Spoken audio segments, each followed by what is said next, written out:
Je ne veux pas revenir sur un... Bon, on a déjà avancé beaucoup depuis hier sur l'appréhension des mouvements. Je veux pas revenir non plus sur la nature des crises auxquelles nous sommes confrontés. Simplement souligner pour moi qu'à ce stade, il n'y a pas de neutralisme possible et que où on considère qu'on peut ou qu'il faut perpétuer une finalité dont le bilan a condamné absolument la nature, ou avancer, ou chercher à avancer dans une autre logique. Et pour moi, c'est des critères différents pour garantir une économie, une efficacité économique et sociale nourrie par la démocratie. Donc là encore, je schématise, mais je pars de cette hypothèse-là. Donc, ce qui fait qu'en fil conducteur, dans ce que je vais évoquer, il y a ce souci de la mobilisation citoyenne. Comment contribuer à ça? Alors, nous avons passé en revue un certain nombre de choses depuis hier, et la question qui est posée, c'est qu'est-ce qu'on fait de tous ces acteurs? Enfin, en fait, pour moi, je crois qu'ils sont tous convoqués. Évidemment, chacun à leur place, leur nature, leur histoire, mais ils sont tous invités sur un terrain qui est celui du tous ensemble. Je crois que c'est Francis qui a dit ça hier. Je crois que cette question-là est tout à fait essentielle parce qu'elle permet de bannir un certain nombre d'a priori ou de résistance ou de frilosité pour ou des retrouvailles ou tout simplement des rencontres de connaissances. Alors, je veux dire en plus que dans ce cadre, il y a en référence ce que nous avons vu, c'est-à-dire, je ne fais pas de conclusion finalement, mais je donne mon avis, du côté des partis, pas d'issue transformatrice lisible, crédible, ni de programme agglomérant suffisamment mobilisateur, bien qu'il y ait des différences de l'un à l'autre. En tout cas, il y a une crise de crédibilité, c'est évident. Même s'il y a une image d'intégrité, enfin, c'est assez complexe. Pour le syndicalisme, je pense à la France, enfin, bon, qu'est-ce qu'on peut dire, émietté, en recul sur beaucoup de questions fondamentales et traversé par des tentations de recomposition pas très évidentes. Et puis des mouvements sociaux, en tout cas un mouvement social revendicatif au sens littéral du terme, qui vient buter sur des absences de crédibilité. Quelqu'un l'a dit, mais pour moi c'est très fort, je pense, pour ces mouvements-là. En gros, une absence de victoire depuis 68. Je mets de côté 95 parce que je ne crois pas qu'on puisse considérer non plus que c'est une victoire fabuleuse, même si le mouvement était excessivement important et très porteur. Voilà, donc ce que je veux dire, c'est que là, quand on regarde tout ça, tout le monde a ses microbes d'une certaine façon, tout le monde a ses problèmes, quoi. Donc je voulais m'arrêter un peu sur le syndicalisme et les mouvements sociaux, parce que on ne peut pas évoquer le syndicalisme si on ne regarde pas quand même un certain nombre de questions purement identitaires. La question de la représentativité, le rapport du court au long terme, l'adaptation ou transformation, héritage ou mutation, contestation ou proposition, transformation de structure au statu quo, rapport aux politiques, aux partis et aux mouvements sociaux. Ça fait quand même tout un lot sur lesquels on n'a pas de réponse. D'abord, c'est un avis personnel, hein, mais je ne porte pas de jugement de valeur, simplement c'est un constat qui implique vraiment des débats profonds et très, très larges. Et puis, pour ce syndicalisme-là, il y a quand même beaucoup de données qui ont bouleversé ce qui est son terrain de manœuvre. Le monde du travail, le travail lui-même. Guy et Grou a évoqué ça hier. Je pense que, personnellement, je pense aussi que la transformation du travail ou la réhabilitation du travail, pas en termes de... pas le discours sur la souffrance au travail qui m'énerve beaucoup, mais la question de la valeur du travail, les conditions du bien travail, ça suppose un développement de la démocratie que jusque-là, qui est inexistant au niveau des entreprises. Il y a aussi la question de la combativité pour le syndicalisme. Et il y a des organisations syndicales qui sont porteuses de ça, et là je pense que la CGT en est une absolument, mais on voit bien qu'il ne suffit pas d'être combatif pour que ça marche, quoi. Il ne suffit pas d'éternuer en haut pour que tout le monde s'enrhume en bas, c'est quand même plus difficile que ça.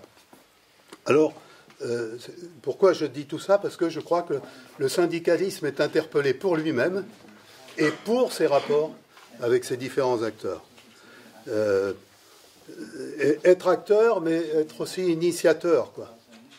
Et Thibault, ce matin, Bernard a évoqué cette question de la conjugaison entre des objectifs immédiats, absolument nécessaires à assumer, et des mutations, une transformation du système. Et je pense qu'on est effectivement confronté à ça.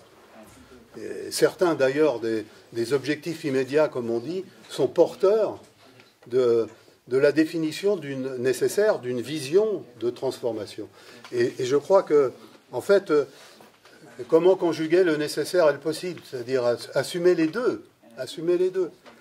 Et Krasuki disait à ce propos, parce qu'il y a eu des débats sur le pas à pas, etc., il disait quand on veut avancer pas à pas, il vaut mieux voir loin pour savoir où on met le pas. Et je trouve que c'est parfaitement juste. C'est un vrai sujet, celui-là. La notion de pas à pas peut être très, très minimaliste et passer à côté d'un certain nombre de questions. Alors, donc, je voulais dire ça avant de souligner, parce que plusieurs l'ont fait hier, mais quelques contradictions entre mouvement social et syndicats, ou peut-être aussi partis politiques, mais dans nombre de ces mouvements, on reproche aux partis, au pluriel, et au syndicalisme, un manque de volonté et d'efficacité, de combativité. Parfois c'est vrai, parfois c'est un peu court comme analyse, mais absence de stratégie de transformation, mais là c'est là où il y a la contradiction, pour des mouvements qui eux-mêmes ne portent pas non plus la stratégie de transformation, mais on impute à d'autres ce que nous n'avons pas nous-mêmes perçu. Et puis les mêmes craignent d'être instrumentalisés. Alors ça, c'est bien connu. S'ils s'engagent avec les organisations syndicales, ou si les organisations syndicales mettent le nez dans leurs affaires. Il peut y avoir des risques. Mais de l'autre côté, c'est une contradiction, les syndicats hésitent à participer à des initiatives sur le terrain politique par crainte d'être récupérés. Donc on a là un vrai problème. Et je pense qu'on ne peut pas faire semblant, on ne peut pas ignorer ça. Il faut commencer à y répondre, ou il faut finir par y répondre, je ne sais pas. En tout cas, de tout ça, il y a une chose de sûre pour moi, c'est qu'il n'y a pas d'issue sans débat au sein de chaque composante, chez les acteurs, et entre ces trois composantes dont nous avons parlé. Alors, la question qui est posée pour cet après-midi, c'est quelles alliances? Je ne sais pas s'il faut parler d'alliances. Mais il faut sans doute parler de contenu, sur quoi on se retrouve, quoi, sur quoi on discute, sur quoi on prépare quelque chose. Alors j'ai 4-5 points, mais Christelle dira si c'est jouable ou pas. Il y a une certitude aujourd'hui, c'est que syndicalisme et partis politiques sont appelés à démontrer leur efficacité. Ça, c'est un vrai sujet. Et pas facile, pas facile. Aussi bien sur le contenu de ce qu'ils assument que sur les pratiques, c'est-à-dire les rapports aux autres. Deuxième remarque, pour chacun de ces acteurs, je crois qu'il faut sortir absolument d'une sorte de méfiance a priori, quoi, une sorte de frilosité réciproque qui trop souvent prévaut à l'égard des mouvements. Si on n'est pas à l'initiative, on hésite à s'engager avec d'autres. Et ceux qui sont partie prenante craignent le dévoiement. Donc ça devient effectivement compliqué, je l'ai un petit peu évoqué. Pour dire, mon troisième point, c'est qu'il faut sans doute rompre avec cette répartition historique des tâches entre syndicalisme et parti. Ça, pour moi, c'est un avis personnel, mais je crois qu'il est assez partagé, même s'il n'est pas toujours exprimé comme ça. Enfermer le syndicalisme dans un jeu de rôle totalement obsolète, et les partis, entre syndicalisme et partis politiques, et entre syndicalisme et mouvement associatif. Alors, par exemple, personne n'est à l'abri de ça. Rapport politique et syndicat. La répartition des tâches, en gros, c'est le politique Formule 1 et le syndicalisme le karting, quoi, un peu comme ça, quoi, hein. Ou première division et amateur. Le syndicalisme ayant pour charge de livrer clé en main un mouvement social aux politiques et lui passer le témoin du changement. On a vécu ça, c'est culturellement installé, il ne faut pas se raconter d'histoire, mais même quand on dit il faut passer à autre chose, quoi. Et je pense que un mouvement qui travaille pour passer la main à un parti politique est toujours perdant. Je ne parle pas du mouvement en tant qu'organisation, en tant que contenu. Et il y a aussi une prédominance du mouvement syndical sur le mouvement spontané, entre guillemets. Moi, j'ai vécu ça, donc je le prends pour moi, hein, franchement, je le prends pour moi, je ne suis pas en train de donner des leçons à qui que ce soit, mais j'ai vécu la condescendance à l'égard des associations de la part du syndicalisme. Ils sont sympas, ils font bien leur boulot, mais quand même, c'est pas la lutte de classe, ou c'est pas assez de classe. Et ça reste culturellement installé chez les organisations, chez des organisations et chez des militants. Quatrième remarque, je crois, pour le syndicalisme, dont je pense qu'il y a beaucoup à revisiter, sans manichéisme, mais quand les frontières se diluent entre des éléments essentiels de la société, le rapport économique et social, le sociétal, le politique, le rapport entre public et privé, quand tout ça se dilue, les champs d'action des acteurs se croisent, se recoupent, et il y a des points de rencontre qui sont de plus en plus nombreux, qu'il ne faut pas rater. Il y a des rendez-vous à ne pas rater. Il y a des essais à assumer, des débats à organiser, des échanges à accepter, des expériences à échanger aussi, et des articulations entre social, économique, politique. Je voulais dire un truc. Dans les mouvements sociaux ou dans les associations, il y a des choses qui commencent à apparaître de ce côté-là du rapport aux politiques. J'ai vécu, ça c'était déjà en 2005 ou 2008, je ne sais plus, et il y a un groupe en France qui s'appelle le groupe Alerte. C'est une trentaine ou quarantaine d'associations qui font dans le caritatif. Caritatif à propos duquel souvent on a vécu ça dans des rapports plutôt de subordination ou de chacun a le sien, quoi. La CFDT a le sien, le CGT aussi. Eh bien, ils ont réuni, à l'occasion, je crois que c'était leurs 10 ans, toutes les organisations syndicales, Bernard Thibault, Mailly, etc., pour leur dire la chose suivante et pour dire il faut qu'on travaille ensemble. On a le sentiment d'être condamnés à gérer l'exclusion, ont-ils dit. Et nous sommes entraînés de fait dans des mouvements de bureaucratisation et il faut prendre en compte le débat et la lutte contre la politique et les choix politiques. C'est vachement important quand même. Et depuis, il y a eu un texte qui a été signé, il n'y a pas eu beaucoup de suite, quoi. Mais cette question-là donne quand même des indications. Enfin, il y a une question d'urgence. C'est que si on veut cultiver la dialectique du long terme et du quotidien, ou le rapport entre la transformation et la revendication au jour le jour, et si on veut engager le débat là-dessus, personnellement, je pense, je redis, parce qu'on en a déjà parlé ici à la Fondation, je pense que la question du projet syndical pour la transformation me paraît nécessaire. Non pas un programme politique, mais un projet qui nous permette de travailler et de discuter d'égal à égal avec les interlocuteurs, qu'ils soient mouvements sociaux, qu'ils soient syndicats ou qu'ils soient partis politiques. Le syndicalisme, évidemment, ne prétend pas au pouvoir, mais il est dans sa nature de proposer et de se battre pour des alternatives.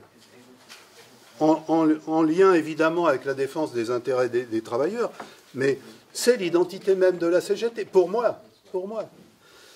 Et ce projet-là, c'est la condition pour se faire comprendre de tous.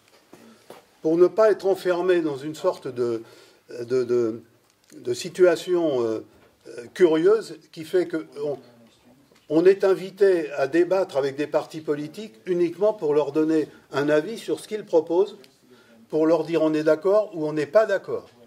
Et ça, c'est le meilleur mode d'enfermement dans un débat dont on ne maîtrise absolument rien. Alors que si nous possédons un projet qui soit alors à ce moment-là projet démocratiquement défini, débattu, poursuivi avec les organisations syndicales, avec les adhérents et au-delà avec les salariés, nous avons un sujet de débat qui nous est propre, sur lequel on peut discuter, accepter la contradiction. Moi, je suis pour une sorte de triptyque du genre contre la confusion des rôles, donc syndicalisme, ce n'est pas le parti politique. Je suis aussi pour la confrontation des positions et je pense aussi pour la recherche des contenus. Et si on fait ça, alors il y a un quatrième élément qui est la construction de formes et d'initiatives d'action. Voilà. Donc ça, c'est ma première conclusion. Après, j'en ai pour 3 minutes. Donc ça devrait aller combien? 4 minutes. Oh, ça va aller, c'est bon. C'est jouable. Je fais le tri de toute façon. Mais donc, moi, ma première conclusion, c'est que, ayant constaté tout ce qu'on a entendu aujourd'hui et hier, il y a une certitude pour moi, c'est que personne ne doit pouvoir rester l'arme au pied. C'est impossible. Si tout le monde est concerné, il faut absolument sortir de son précaré, ne pas jouer perso, à chacun sa pierre et le respect mutuel avec tous nos interlocuteurs. C'est pas évident, hein, mais accepter qu'il n'y a pas de monopole établi, que ça conduit à ni s'ignorer, ni se dissoudre dans je ne sais quel conglomérat, mais au contraire travailler sur ce terrain-là. Et ça m'amène à chuter sur 2 choses, 2 idées. La première, c'est la démocratie, mais on en parlera. Ce qui me frappe aussi, c'est lorsqu'on discute avec nos interlocuteurs, c'est l'opposition qui est faite, à juste titre, à mon avis, en l'état actuel des choses, entre démocratie représentative et démocratie directe.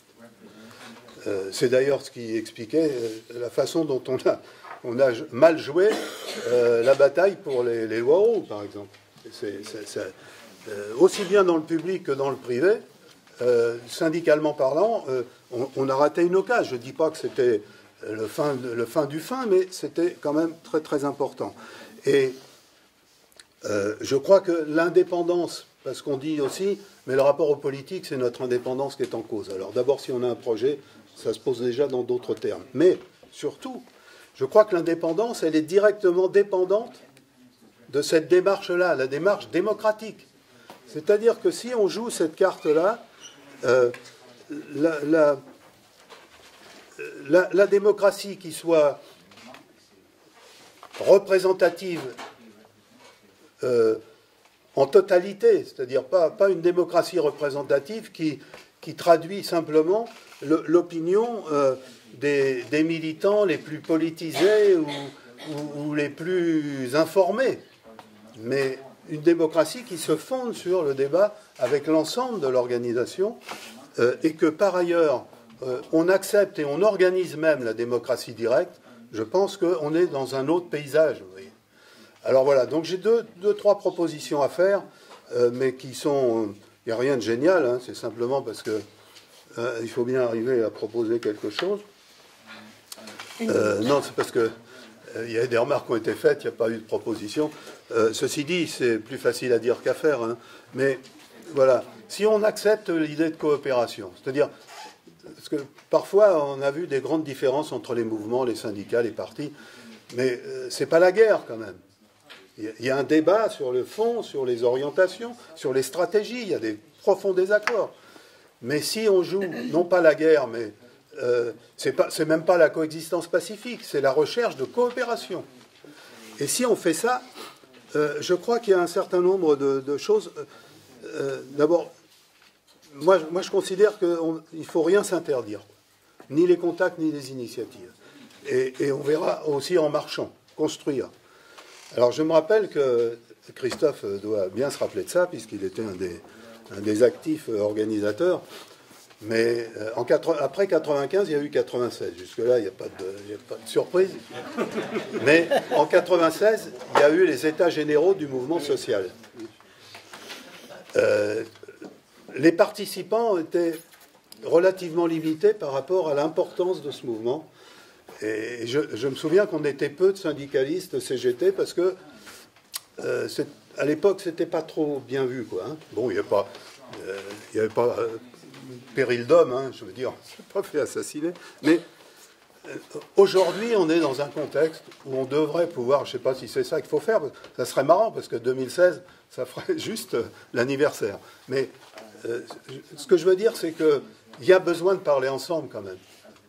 C'est pas possible simplement, chacun dans son coin, de procéder à des analyses sur les autres. Il y a un moment donné où il vaut mieux qu'on mette en commun. D'ailleurs, c'est un bon début aujourd'hui, c'est plus qu'un début.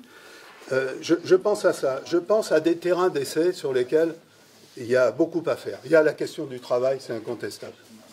Il y a la question du traité de libre-échange à l'échelle européenne, le TAFTA. Ça, c'est un gros sujet sur lequel il y a le problème de l'austérité. Il y a la question de la façon dont on peut développer la démocratie. Il y a cet important sujet des services publics. Et puis il y a les zadistes, c'est vrai. Comment se situent les syndicats là-dedans? C'est d'ailleurs très compliqué parce que on ne sait pas non plus qui organise, on ne sait pas. Bon, donc moi je ne vis pas dans un pays de bisounours, hein, c'est pas ça. Mais si on rate ces contacts-là, comment on va faire? On va chacun essayer de débrouiller pour que notre propre activité, notre organisation se développe aussi bien que possible. Il faut évidemment le faire. Mais si on a mis à l'ordre du jour ce colloque-là, je ne fais pas de conclusion, je veux dire simplement que c'est pour ça. Alors, il y a une formule que je trouve bien, moi, c'est une formule de Lucien Sèvres, qui en parlant de la bataille pour une alternative, il appelle à une transition appropriative. Et je trouve que c'est bien, c'est-à-dire comment on peut s'approprier réciproquement des éléments d'expérience qui peuvent profiter à tous. Voilà, donc je rejoins tout à fait ce qu'a dit Christophe sur les différences. C'est un avantage, c'est pas un inconvénient, à condition de ne pas les ignorer et de ne pas s'en tenir aux différences. Excusez-moi, j'étais long. C'est parfait, Gérard. Merci beaucoup pour cette intervention.